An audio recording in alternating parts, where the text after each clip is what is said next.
everybody. I'm Lexie Mannix. I just met a group of you, but I'm the assistant residency director and then assistant clerkship director at UF Jacksonville. And I'm Melissa Parsons. I am also the assistant residency director at UF Jacksonville, as well as a few other hats. We do have okay, so we have a kind of a disclosure. We own a company called SAEM, which is a money-losing entity, but aims to educate medical students. So I'm not sure how much of a disclosure it is. Okay, so what we're gonna start with is do you ever feel like in med school, everything's on fire? Like it's the meme of you sitting in the chair, like I'm fine, and like everything around you is just going up in flames, right? Well, what we wanna do today is kind of turn this into something more manageable when you're thinking about your ERAS or ERAS application. Oh yeah, we wanted to take a poll. Do you say ERAS or ERAS? We can't agree on it. ERAS. So I think I win. Thank you. We were arguing about that, and we've been giving this talk for 3 years. Okay, so as the wife of a firefighter, mom to 3, and then actually mom to 46 residents, I'm pretty sure, I am pretty, and a fellow, I'm pretty good at putting out fires. And the one thing that I've learned is it's a lot easier to put out a little fire than a big fire. This is a little fire. So like I was saying, our goal today is to turn all of this into little fires that you can blow out so that you're prepared when ERAS opens and application season starts. All right, so first thing that you need to know is the AAMC website. You should find this because you're gonna need it soon. And we're gonna have some QR codes so you can just find things, but not this link. And you're gonna use this applying to residency feature right here, and that's you guys. Congratulations, you made it here, awesome. So this is the ERAS introduction, right? And it's not just another acronym. You've lived your whole medical lives using all of these different websites, right? But this is the important one. This is the one that's going to get you into residency. So we've kind of touched on it already, but I want you to use the next few months to kind of explore what this website looks like and what this application process is going to look like. So first QR code under the applying to residency, this is where you're gonna find all sorts of tips and tricks, frequently asked questions, where you're actually gonna sign up and register for ERAS, and then your supplemental app, etc. And then this is also, it's just a really great user guide that's been updated for this academic year. You can find this just from the regular website or use the QR code to get to it. It's a lot of pages. So I'd recommend more so using it as a resource and not necessarily reading the whole thing unless you're having trouble sleeping at night. All right, so this is your photo opportunity, right? Save the date. These are the dates that you need to know for the upcoming year. So if you are currently a third year, about to be a fourth year, sitting in this classroom, these are your most important dates, and I need you not to screw this up, right? So June 8th, ERAS is gonna open. That means you get to start putting things in and you need to register for it. August 1st, the supplemental app opens. We are not going to talk a lot about the supplemental app. That's coming after this, but that's new this year, which when things are new, they often mean it's gonna be a disaster. So I need you to know about this in advance so you can be prepared. September 7th is your big day. Oh goodness. That's when y'all are going to start submitting your applications, okay? And I would encourage you to do it promptly around that time, because September 16th, your supplemental app closes. Your ability to do preference signaling is gonna close. So the 7th to the 19th or 7th to the 16th is about 9 days if I do math correctly, which is a very short window, so you really have to know these dates.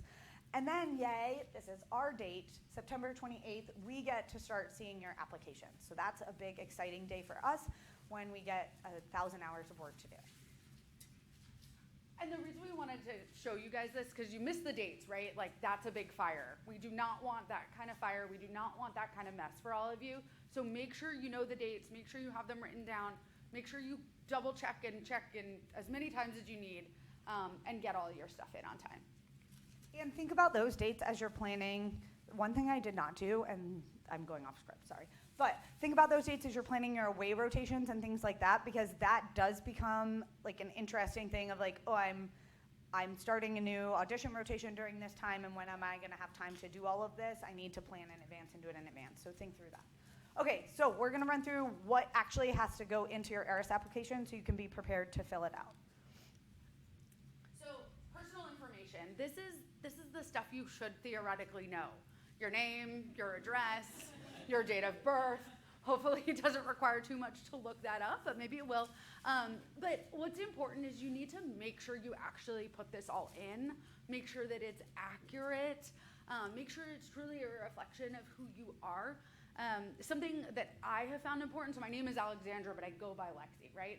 And in the app, it allows me to put that in there. So use those moments if that's important to you, if you go by something other than what your name is or whatever. Yeah, the other thing I would say is it allows you to put in 2 addresses, right? It's like your permanent address and your current address. And I will tell you, as somebody from Florida, right, if you are in Florida but currently you're in Minnesota and you want us or anybody to know, like, hey, I'm actually from Florida and I'm trying to move back there, using your parents' address as your permanent address, like, I'm not going to send you anything at your permanent address, right? But I actually see that and I'm like, hey, this person's from Florida, they lived there, cool. They actually may want to come rotate with us or may want to interview with us. So you can actually branch out a little bit if you put in, like, where you're from, if that's different from where you're currently located. Okay, your CV. So this is really important. You are going to put all of the information basically from your CV into ARIS in this very weird form that comes up very ugly when it's printed out. I hate it. Other people may like it, but I hate it. So the thing I like is you also upload your CV and I get to download it as you created it. So make it pretty, make it nice, make it look nice, because that's actually the one that a lot of us are going to look at because the ARIS one is terrible. So make sure that you kind of have that done and make sure that you know what's on it. I know we caught the end of the interview talk, right? But like you're going to get asked stuff on it, so you need to know what's actually in there. Have it up to date, have it pretty, have it proofread, make sure that you put everything in that. What I do want to touch on is make sure you do both of these things.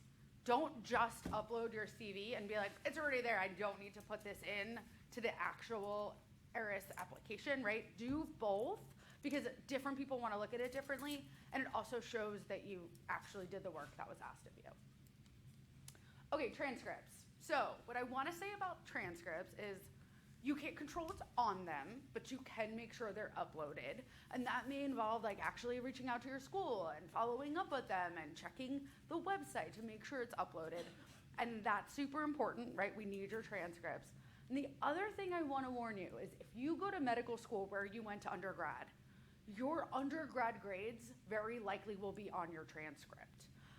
So it's not that it's anything like crazy, but someone might be like, hey, I see you got a C in Chemistry 101 10 years ago, and I just want you to know that that can happen. It probably won't, but it can. All right, your USMLE and COMLEX scores also need to be uploaded. At this time, there's nothing, like, you can't change them, you just need to make sure that they're there and they show up and programs can see them. Okay, photos. So I want to show you some examples of photos to not use. These are Melissa and I in all different situations in our lives, but selfies or photos on the boat or in Jaguar clothes at a football game are not the photos you should be using. What we do recommend, right, is using a professional photo. You don't have to be in a suit. You don't have to like have a beautiful formal background, but it should be a photo of you, and it should be a photo of you that actually looks like you. Because right now, when I interview you, I just see a little tiny box, right? And that's all I'm gonna remember when it gets to the day where we discuss everybody. And it's super important that when I pull up your application, I'm like, oh, I remember this person, right? So if you've completely changed your hair or got something new done, right? And by that I mean I just had jaw surgery, so my whole face is completely different than it was 4 months ago. So I think it's important to have a photo that looks like you. Yeah. Okay, they're actually, I think, taking professional headshots upstairs on 5. Cool. So for those of you that are at a place where you don't think you're going to be able to get something like that, and a lot of you are dressed really nicely, it might be a chance to just go up there and get it done. So. Yeah, and if you hate it, don't use it. But if it looks great. This dovetails very nicely into this slide. So Dermatology actually looked at like the photos and then people that matched and like successful match in dermatology, which is very different than EM, I understand. However, what they found was that people who smiled in their photos, people who wore glasses, and people who wore suits were more likely to match. Now, please do not go out and buy fake glasses and a suit just to take your photo, right? But I think the important part about it is you do kind of want to look like what Dr. Mannix said. You do kind of want to look like what you look like on interview day. Some people actually, we interviewed somebody who wore a purple suit and did it in his photo and on match day, and I remembered it because or on interview day, and it was just like a exact same outfit. Got it. You can do that. You don't have to do that, but you do not, this is one of those same things like on interview day, you do not want to stand out because it's the most outlandish looking photo. You don't necessarily need to have glamour shots, right? I have seen glamour shots, but like a well done professional photo from upstairs right now, if you could get that, would be really cool. Oh, this is me too. The medical student performance evaluation, AKA your dean's letter. This, as we like to say, is kind of like a letter of recommendation from your mom.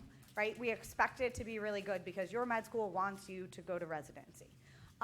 The things that are important is you should have the opportunity to look at this and make sure that you know what it says. We differ on, actually all across our program director group, we differ about whether or not we think this is helpful. It tells us how you did on your clinical rotations, and we can kind of see what's in there, so you want to know what's written in there. You should have gotten those evaluations anyway.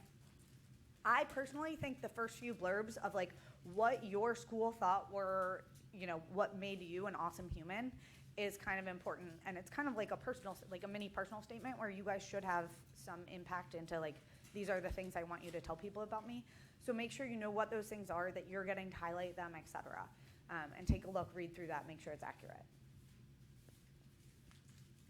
So in addition to your MSPE, we also have you upload SLOs and or letters of recommendation. And the difference is like, right, the MSPE is a letter of rec from your mom. Well, the SLO is a letter of rec from my friend, right? I know these people. I've worked with them for years. I've read their letters for years. And I know what they look for in candidates. And when I read a really great letter from Dave Story, who just walked out the door, like, I know that that person would be an amazing fit in my program, right? So what's important about the SLOs is I want you to know you need to get them. There's probably a whole nother talk on SLOs during this whole thing. But also make sure that they're uploaded. That's the big thing here, right? Make sure that once they're written, you get them uploaded. And that may require touching base with the CD or whoever is in charge of it. But it's really important that we can see at least one letter by the time we're kind of reviewing your application. So especially if you have a late like audition rotation, making sure that you talk to them and are able to get that in quickly so that you can tell other programs when to expect it, that sort of thing. We always give Morrissey a hard time. Him and Dr. Mannix write a lot of our letters of rec, and like, Morrissey, get these people SLOs, you know? And that it is a very busy time of the year for the clerkship directors, so you will want to reach out and make sure that you get those and you have them put in. All right, your personal statement. So this is something that could potentially sink you, but for the most part is just your ability to describe yourself, to tell us about you, and let us know what makes you a special human. Again, you do not want to stand out because you have the most ridiculous personal statement ever known to man, because we're probably, that just doesn't work a lot of times. You really want to be authentic and tell people, you know, why EM, what are you looking for residency-wise, what are your goals, what have you been through, you know, what makes you you. Keep it simple, preferably keep it on one page. We have one of the guys that we work with loves to joke about, like, if it's 2 pages, immediately mark down, right? But we look at, I don't know, how many thousands of people? So, you know, keep it simple and make it memorable, but do not make it memorable by being the most outlandish person on the planet. Okay, so now that we've gone through all the components, we want to talk about just the rules with you. What are the rules for this whole application cycle? So obviously don't lie. Like, please don't lie on your application. whether that means putting a publication that maybe you weren't on, or a research experience, or lying in your personal statement about being interested in our kind of program when you're actually not.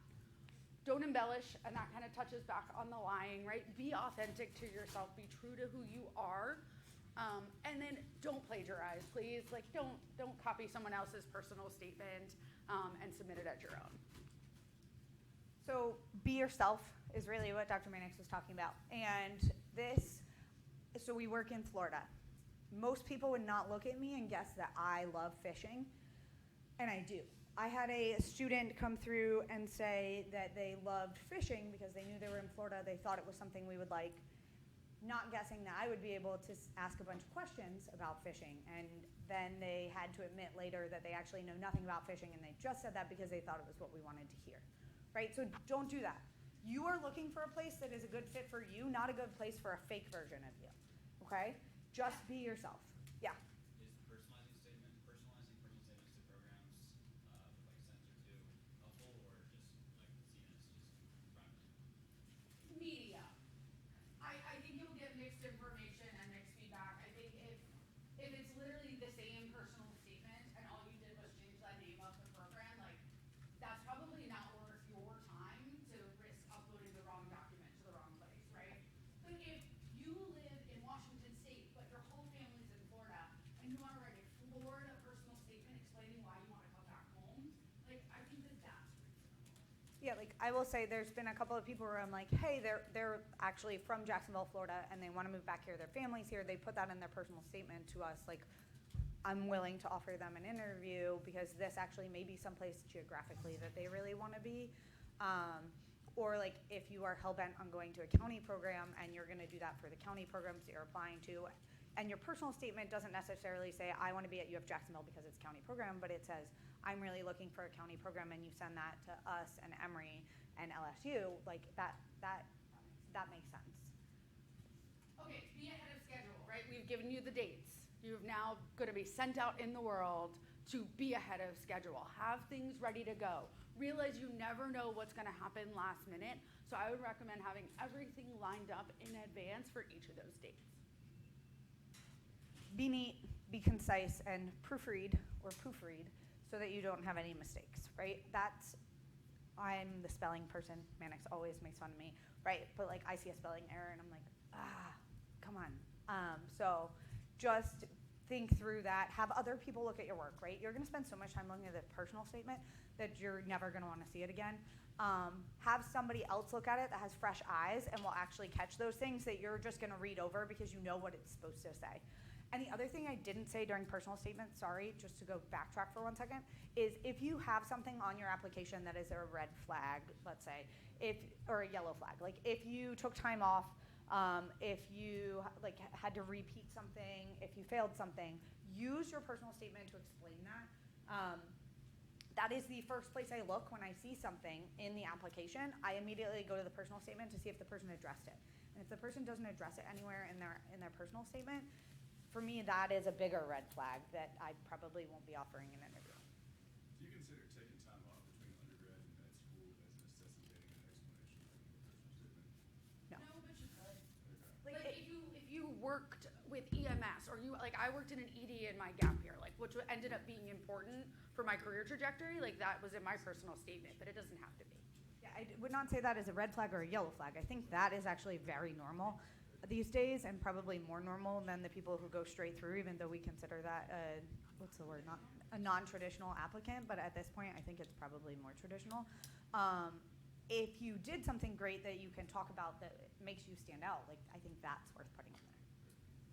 Okay, so don't certify until you're sure, because once you certify, you can't go back, right? So make sure you proofread everything, print it out, and have somebody else look through it, whatever you need to do, and make sure you're fully ready to go by the time you submit. All right, so how many of you, show of hands, you gotta be a little bit interactive. How many of you are in a like long-term serious relationship of some sort, married, have a significant other, something? Okay, now keep your hands up and you're gonna put them down if. So how many of you made a spreadsheet about all of the qualities that you needed in that person to be able to be in a relationship with them. And if they didn't meet it, you broke up with them. If you did, keep your hand up. Okay, I have one person. Thank you for being honest. That's amazing. Okay, so I should have done it the other way. Sorry. I really sold you out on that one. Okay, so finding a residency, right? You do not need to make like a spreadsheet of every single qualification known to man that this residency program has to have. I do think it is important for you to know what you're looking for, right? And kind of what you want. But like there's not like a perfect match where you're gonna be like, oh well this and this and this and this. Like it is much more an experience thing. You guys, I do think, have it a little bit harder, right, than we did when we matched, because we could go to every place and we could see everything and we could rotate it a bunch of places. It's different, and I understand that. But you probably don't need an Excel spreadsheet of like check mark boxes for this process. It's going to be much more kind of how you feel about the place and finding what fits you and where you think you're going to be happy for the next 3 to 4 years, right? Our goal is to find residents that are going to be happy with us, that we're going to be able to train to be great doctors. It is not like that there's this perfect matching system, even though it's called the match. It's definitely imperfect. Okay, so we're hoping that today we turned the big flame, the big crazy world is falling apart into something manageable, right? We wanted to give you all of the little steps to help you prepare for the upcoming year or whenever that year is for you. That's what we got. Any questions? Thank you all. I think we're behind schedule, so.